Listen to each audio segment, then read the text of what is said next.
僕はやってません。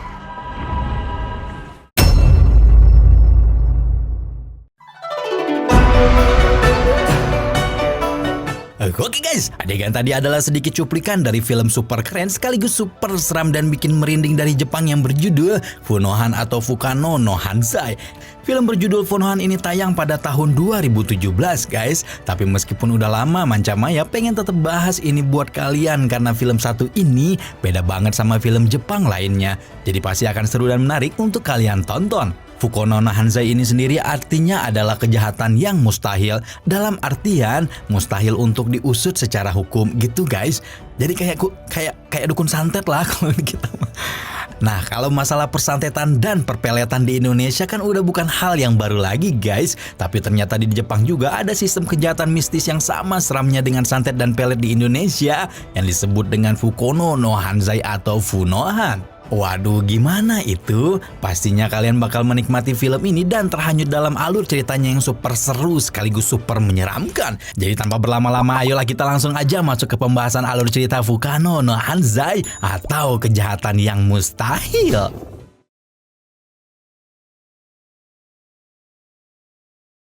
Nah, di awal Mancamaya kan udah kasih spoiler buat kalian. Jadi di universe-nya Funohan ini adalah sosok yang disebut seperti dewa kematian box telepon. Kenapa? Karena orang-orang yang ingin membunuh tinggal menulis saja di kotak box telepon itu, lalu si sosok dewa kematian ini akan menggantikan mereka melakukan pembunuhan.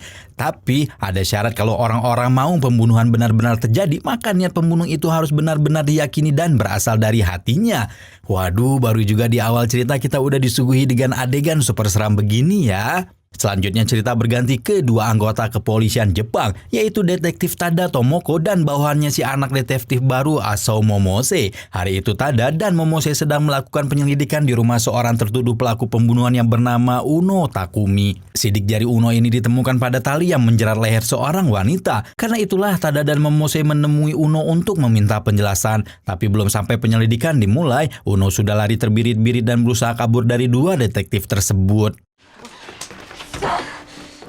Setelah melalui adegan kejar-kejaran yang cukup menyebalkan untuk detektif Tada, akhirnya tersangka Uno Takumi berhasil ditangkap. Setelah melakukan investigasi pada Uno yang merupakan anak buah perusahaan pinjaman ilegal milik Kajima, Tada dan Momose berencana untuk melakukan penangkapan pada Kajima.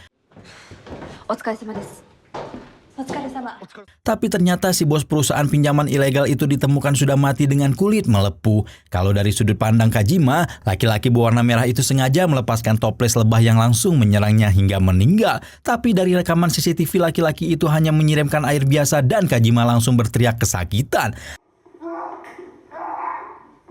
Tada mengingat bahwa beberapa waktu sebelumnya telah terjadi kasus pembunuhan serupa di mana seorang wanita mengatakan dia telah ditusuk seseorang, tapi tidak ada bekas luka di tubuhnya. Ketika itulah sosok pria berpakaian hitam yang sama terlihat di lokasi kejadian. Para polisi saling berdiskusi melihat kasus kejahatan yang sangat aneh itu. Tapi karena tidak ditemukan bukti yang mendukung pria berpakaian hitam itu adalah tersangkanya, mereka memutuskan ini adalah Funohan atau sebuah kejahatan yang mustahil dan tidak bisa diinvestigasi.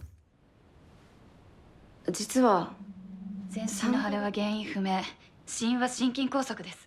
Kasus Funohan terus berlanjut. Ken dan istrinya tiba-tiba diganggu oleh ketua RT mereka, Pak Toshimori. Gangguan itu semakin parah ketika Pak Toshimori sampai datang dan masuk paksa ke rumah Ken dan istrinya bilang ia dilecehkan. Ken melabrak Pak Toshimori dan mengancam akan melaporkan ke polisi. Tapi di sisi lain Pak Toshimori sendiri juga memegang rahasia istri Ken dan bisa melaporkan balik ke polisi. Untuk keselamatan istrinya jadilah Ken mengurungkan niat melaporkan ke polisi. Tapi dia sendiri sudah sangat marah dan emosi sehingga menempelkan pesan box telepon untuk meminta bantuan sang malaikat maut itu. Malaikat maut setuju untuk memberikan bantuan dan membunuh Pak Toshimori. Padahal ternyata Pak Toshimori ingin menyelamatkan istri Ken ketika dia hendak menggunakan narkoboy. Dan betapa kagetnya Ken setelah dia membunuh orang meskipun secara tidak langsung. Ken malah memergoki istrinya sedang pesta narkoboy dengan laki-laki lain. Karena marah besar, Ken pun membunuh teman-teman istrinya. Tapi istrinya yang sedang dalam kondisi sakau itu tersulut emosi dan malah menusuk suaminya. Ketika Ken dan istrinya bunuh-bunuhan, ternyata sang malaikat maut terdiam dan mengamati di luar rumah sambil berkata, manusia adalah makhluk yang sangat menyeramkan. Para polisi termasuk Tada melakukan investigasi di rumah Ken dan mendapat laporan bahwa pria berbaju hitam alias sang malaikat maut yang bernama Usoboki Tadashi ini berkeliaran di rumah Ken ketika waktu pembunuhan terjadi. Dan bukan hanya itu, bahkan ketika polisi melakukan penyelidikan ternyata Usoboki juga sedang menonton di antara kerumunan orang di luar rumah. Tanpa menunggu banyak waktu, Tada dan beberapa polisi langsung menghampiri Usoboki dan memintanya ikut ke kantor polisi untuk dimintai keterangan. Anehnya lagi, Usoboki malah menyetujuinya dengan sangat mudah. Bahagialah para polisi itu karena merasa pelaku pembunuhan yang selama ini mereka cari-cari akhirnya bisa mereka bawa ke kantor polisi. Pemeriksaan Usoboki awalnya berjalan lancar sebelum tiba-tiba Usoboki membuat Yame, salah satu polisi yang memeriksanya, bersikap aneh.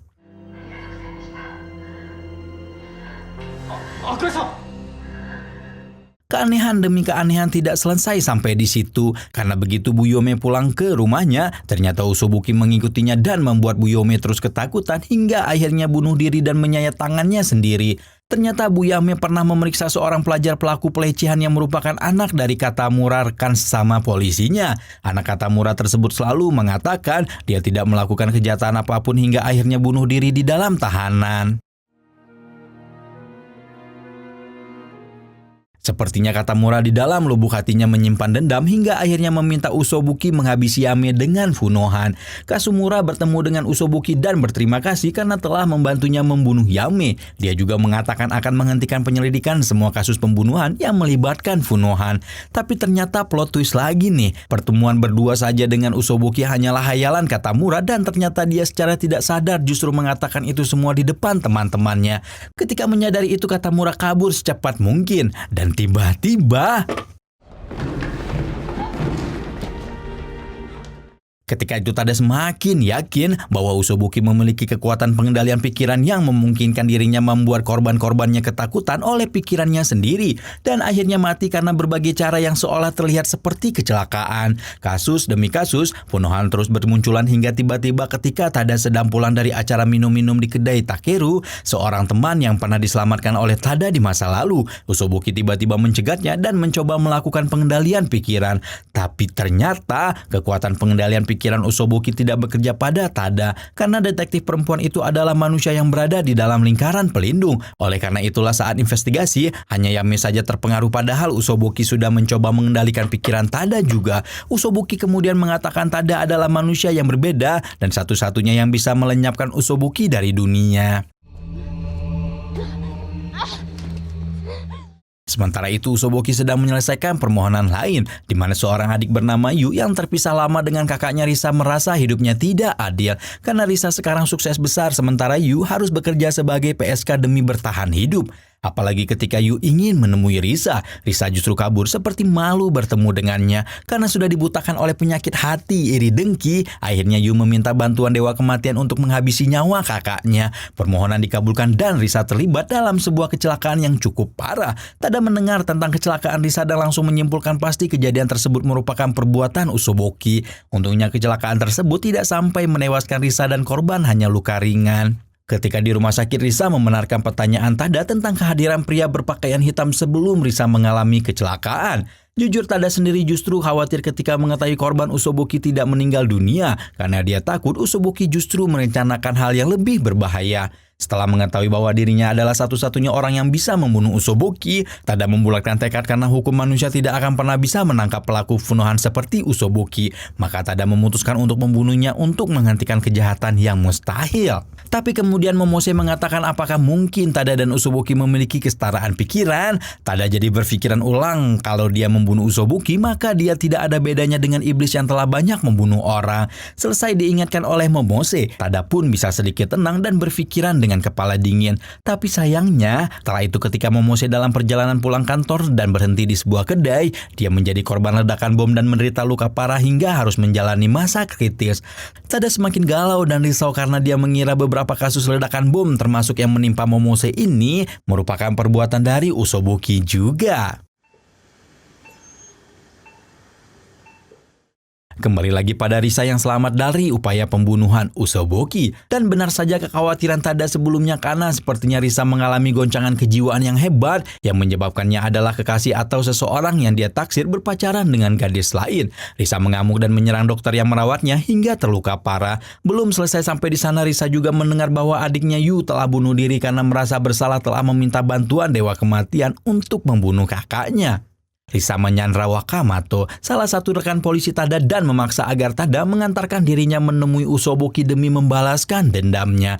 Singkat cerita, sampailah Tada, Risa, dan Wakamoto di sebuah gedung tua tempat Usoboki berada. Di sana Usoboki bertanya apakah Tada sudah berniat untuk membunuhnya. Tetapi Tada ingat perkataan Momose dan berkata bahwa dirinya tidak akan membunuh Usoboki. Ternyata bukannya Tada yang berniat membunuh Usoboki, tapi justru Risa yang merangsek masuk mendekati Usoboki dengan pisau gunting di tangannya. Namun bagaimanapun selain Tada, tidak ada orang lain yang bisa membunuh Usoboki. Bukannya membunuh Usoboki, tiba-tiba Risa justru menggorok lehernya sendiri sebelum menyerahkan pisau di tangannya ke genggaman Usoboki.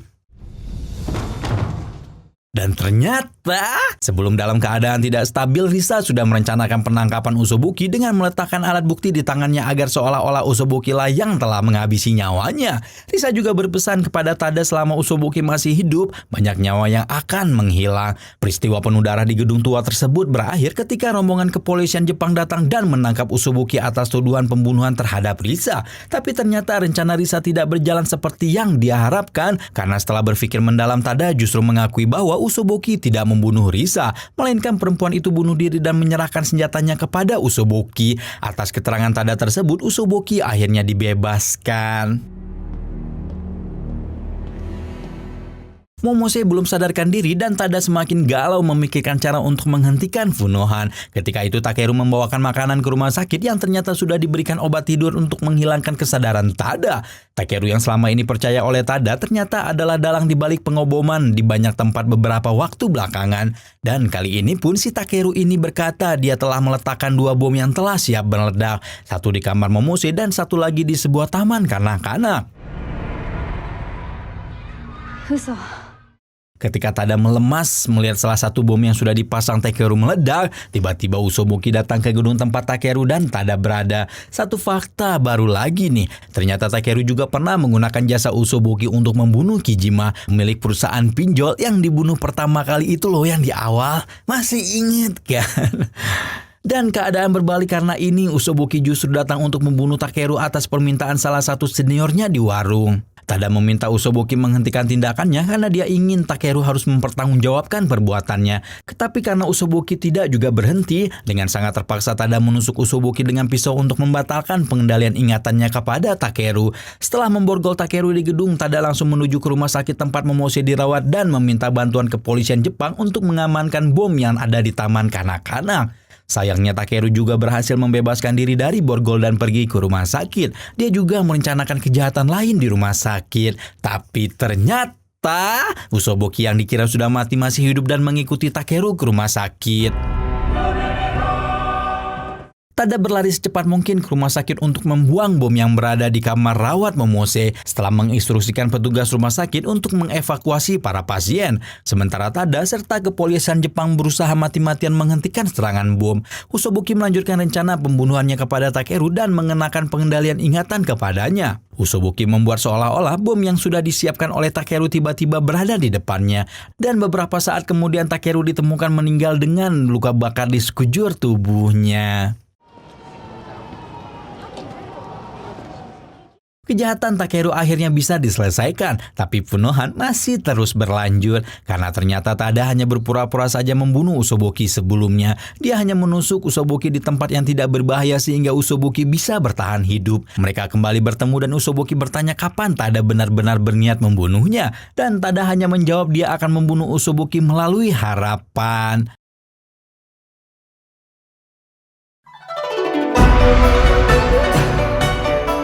Dan itu dia guys cerita cinta pembunuh bayaran gitu. Apa ya intinya hubungan antara Usoboki sama malaikat maut dan Tada yang berada di lingkaran pelindung masih akan terus berlanjut. Tidak hanya itu, Funohan pun akan terus terjadi sampai Tada benar-benar bisa melenyapkan Usoboki dari dunia. Seru banget kan film yang satu ini, membuka wawasan kita bahwa persantetan dan perpeletan tidak hanya terjadi di Indonesia saja, tapi di negara maju seperti Jepang pun ada yang menggunakan kesaktian dan bantuan dunia metafisika untuk membunuh seseorang tanpa menyentuhnya. Jangan lupa untuk like, subscribe, dan aktifin juga loncengnya ya. Rahma di sini pamit, bye-bye.